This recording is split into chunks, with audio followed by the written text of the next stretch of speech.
So this is the Cybertruck alongside the second generation Ford Raptor. And side by side, I mean, these two pickup trucks, they look insane.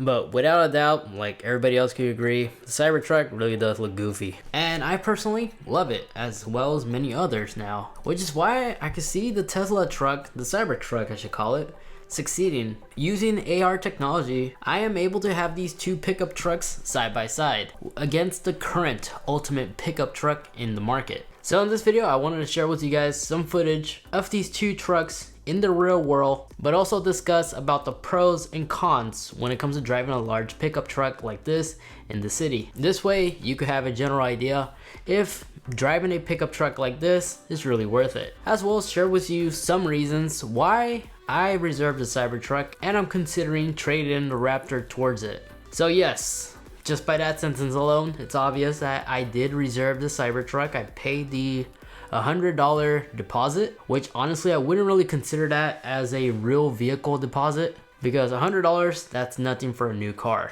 I would honestly consider this more like a pre-order to put yourself in line, because after all, this pickup truck is still in its concept stage. Things can still be easily changed. So it's a good thing that this deposit is 100% refundable in case something happens and you don't like it. But from previous concept unveils by Tesla, there's a high chance that nothing major will be changed. Because if I recall, the Tesla Model X, when that thing first got unveiled, it kept its gull wing doors. The front end, however, did receive the new fascia Tesla upgrade, but the mirrors, those camera mirrors that I originally had, got swapped with standard side mirrors. And from renders that I seen with the Cybertruck, if it does receive side mirrors, it still doesn't look that bad. It still looks like a badass pickup truck. Now, as of time making this video, the reservation mark has now reached 250,000 reservations. That's nuts. So that alone, with that information, this Cybertruck could be on back order for a couple of years. Let alone its delays, because I'm pretty sure this truck is going to receive a lot of delays. So this is going to be interesting. Luckily for me, however, I was one of the first 100,000 people to reserve it. But I'm sure there's a large chance that a lot of people aren't gonna follow through and cancel their reservation. So the model that I picked for myself is the tri-motor option, which is gonna be the last one that's gonna get produced. So it's gonna take a little bit longer to get built. And I personally decided to get that option, not for its 0-60 time performance or the towing capacity, but I got it for its range. You see, I like EV vehicles. They're perfect for day-to-day use.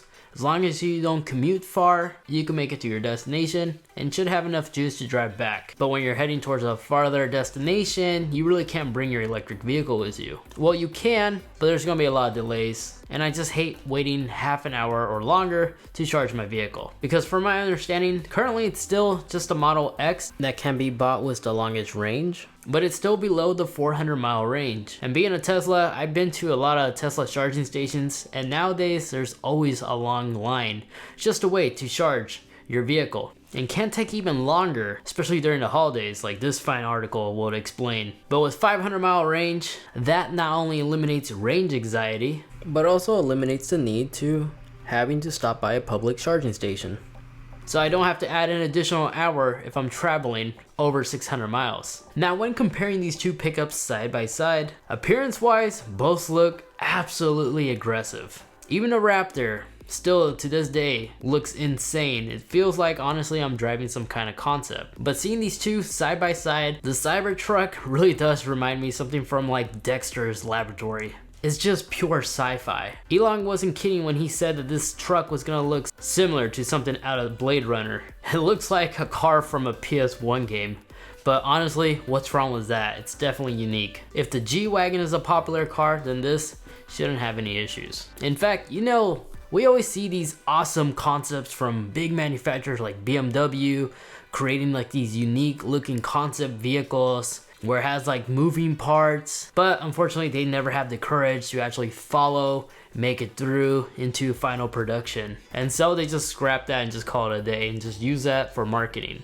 Tesla? Nah. They are keeping this design, and not only that, they're making it available for everybody else, so they are following through. And I know for a fact, the Cybertruck look, it's gonna easily revolutionize the automotive industry. And this is why the Cybertruck is highly likely gonna succeed. And nowadays, these big corporate suit wearing companies, it looks like they're just playing catch up because they keep losing their sales to Tesla when it comes to the EV market.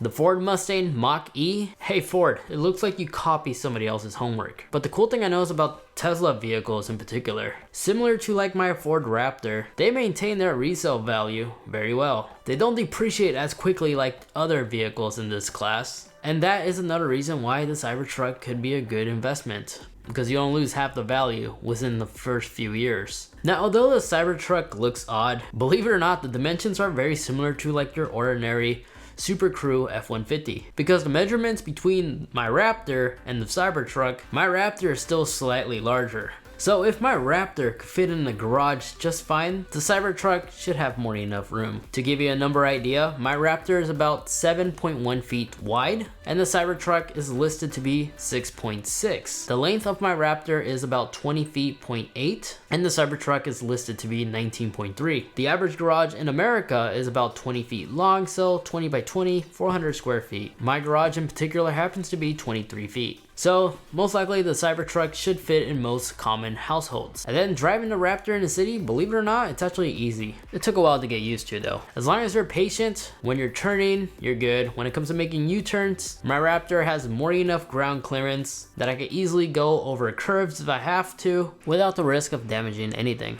It's fully loaded with all the bells and whistles. It has the 8028 technology package, so I have full 360 cameras and sensors, which I could easily enable in slow speeds. So it makes parking, navigating through really tight places very helpful. Now, since the Cybertruck is filled with all kinds of tech, it's highly likely it's going to have some very similar features. I never once had an issue when parking this thing in an underground garage. The ride height that my Raptor has is the stock ride height, but I would imagine the Cybertruck being easier to park than the Raptor, especially since it has airbag suspension that could easily lower or raise the truck in underground city parking garages. Now, another key selling point about the Cybertruck that I really do like, since it is a Tesla after all, you know it's gonna continue receiving over-the-air Wi-Fi updates, similar to like a smartphone. I'm still fascinated. Tesla is probably the only manufacturer out there that actually does this in the automotive industry. And it's not just small improvements, it's actually new innovative features. Sentry mode was one that was recently added, which will catch people red-handed in case somebody gets near your car and tries to vandalize it. Tesla Arcade is also really fun, and it was a free upgrade to get. Now you're also able to watch Netflix or watch YouTube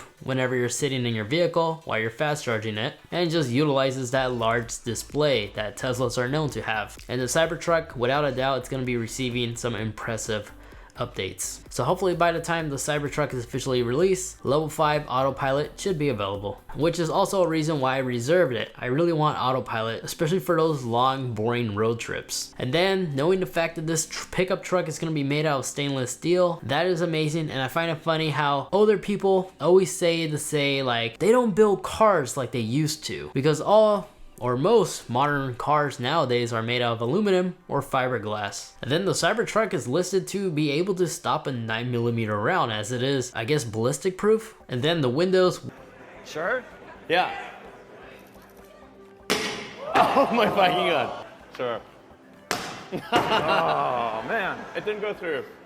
Yeah, that was really funny. And after that, Elon tweeted a video of the window not shattering this time. Supposedly the reason why that glass shattered in the first place was because they went out of the order of the script. What was supposed to originally happen was the ball was supposed to hit the glass first and then the hammer. Since they hit it with the hammer first, it moved the glass from the frame, so it had no support, and caused the window to shatter like that. But it didn't go through, in Elon's defense. So in other words, if somebody comes after you, and if they have a hammer and a steel ball, make sure they hit the window first with the steel ball, and then the hammer, and you should be perfectly fine. But of course, don't forget, if you do this to any vehicle, it's gonna damage it no matter what. Also, something I noticed about that video that Elon retweeted, you notice how there's a vacuum right next to the truck? Did they had to vacuum the shattered glass they did on the first few attempts to get it right or something? And then why is there a blanket, a sheet right here blocking the door? Did it get damaged? But there you guys have it. That was just a quick comparison as well as some valid reasons why I'm getting the Cybertruck and might consider trading in my Ford Raptor towards it. If you guys want to know what application I was using to create this AR Cybertruck, it'll be linked in the video description down below for you guys. It's available on both Android and iOS. But now tell me, what's your honest opinion about the Cybertruck? Because for 40,000, I mean, basically this is like a civilian armored tank. Now I'm just wondering off, but thank you guys so much for watching. See ya.